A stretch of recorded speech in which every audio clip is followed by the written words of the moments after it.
आगे कभी सरेंडर करेगा। लेकिन कश्मीरी ऐसा नहीं है कि अगर अभी कश्मीर से आवाज बहुत धीमी आवाज बाहर निकल रही है, लेकिन आवाज बाहर निकल रही है। मैं यहाँ पे मैं कश्मीर की आवाज हूँ, मैं कश्मीर हूँ इस टाइम पे जो बोल रहा है। मेरे में जो ये गुस्सा है ये कश्मीर के अंदर गुस्सा है।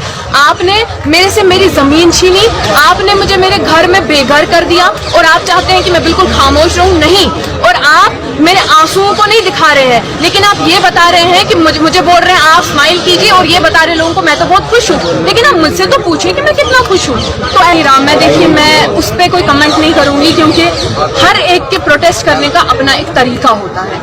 मैं अपने तरीके से प्रोटेस्ट कर रही हूँ, मैं अपने कलम के जरिए प्रोटेस्ट कर रही हूँ। लेकिन वो इंसान जिसके घरों में घुस के सीआरपीएफ वालों ने उनकी माँ बहनों के साथ गलत किया है और इस आड़ में आके अफसपा अफसपा की आड़ में आके जिस जवान को फेस करना पड़ा, वो तो उठ के उनके हाथ में तो पत्थर ही है ना।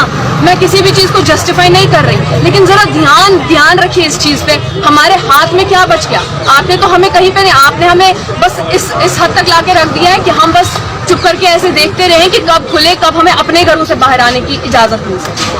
तो मुझे ऐसा लग नहीं रहा, जैसा कि आप कह रहे हैं कि वो चीजें कम होंगी या वो गांधी का रास्ता चुनेंगे। हम भी गांधी के रास्ते को ही चुनना चाहते हैं, लेकिन अफसोस की बात यह है कि हमें रहने नहीं दिया उस रास्ते पे।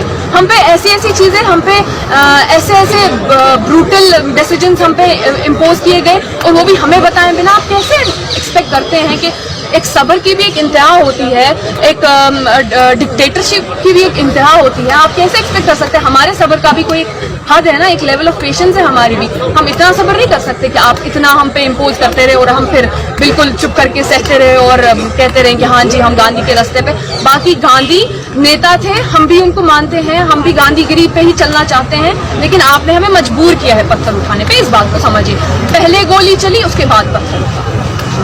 तो आपको लगता है कि आपकी लड़ाई जो है स्टेट के खिलाफ है? सफर कश्मीरी मुस्लिम ने भी किया, तो मुझे दर्द बराबर का है। मैं एज अ पंडित भी अपना दर्द बयान कर सकती हूँ, मैं एज अ मुसलमान भी अपना दर्द बयान कर सकती हूँ, मैं लद्दाखी का भी दर्द बयान कर सकती हूँ, मैं जम्मू वाले का भी दर्द बयान कर सकती हूँ। तो मुझे ये कह के डिवाइड करने की कोशिश ना करें और अपने इन गंदे ख्यालात को इन चीजों के पीछे छुपाने की कोशिश ना करें। अच्छा, एक चीज कही जाती है जो कश्मीर के लिए बोलता है उसे देशद्रोही कहा जाता है। जैसा कि आप खुद कह रहे हैं, जो कश्मीर के लिए बोलता है, हम क्यों ना बोले?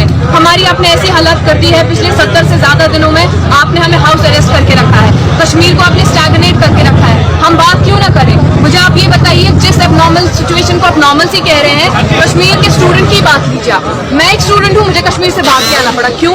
क्योंकि मुझे आगे कोई फ्यूचर ही भी नजर नहीं आ रहा था वहाँ पे। आपने कश्मीर को 70 साल पीछे धकेल दिया है, तो हम क्यों ना बात करें? हम क्यों ना आवाज उठाए अपनी?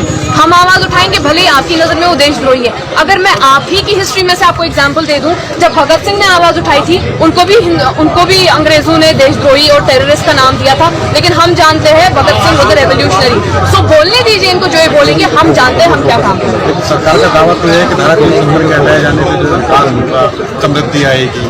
देखिए, ये वैसी बात फिर हो रही है कि इनको अपने जो इन्हें कारनामे अंजाम दिए हैं, जो इन्हें ब्लंडर्स किए हैं, उनको जस्टिफाई करने के लिए इनको कुछ ना कुछ तो करना है। और जैसा कि इनने मीडिया हाउसेस पे भी इतनी पाबंदियां लगा रखी है, जैसा हम देख सकते हैं कि मीडिया भी ओपनली आवाज नहीं निकाल पा रहा है अपनी। क्यों? क्योंकि उन पे भी अभी हमारा जो सरकार है, सरकार का एक वो नाजी राज मुझे लग रहा है हमारे सामने आया हुआ है, बिल्कुल वैसा ही हिटलर राज चल रहा है हमारा। तो उस वजह से कि जो असल बात है वो सामने नहीं आ रही है। आप डेवलपमेंट वगैरह का बोल रहे हैं, अभी आजाद साहब ने भी कहा कश्मीर खुद अपनी जीडीपी संभाल सकता है। भैया आप अभी अपनी इकोनॉमी पे ध्यान दीजिए, आप बाद में कश्मीर की डेवलपमेंट की बात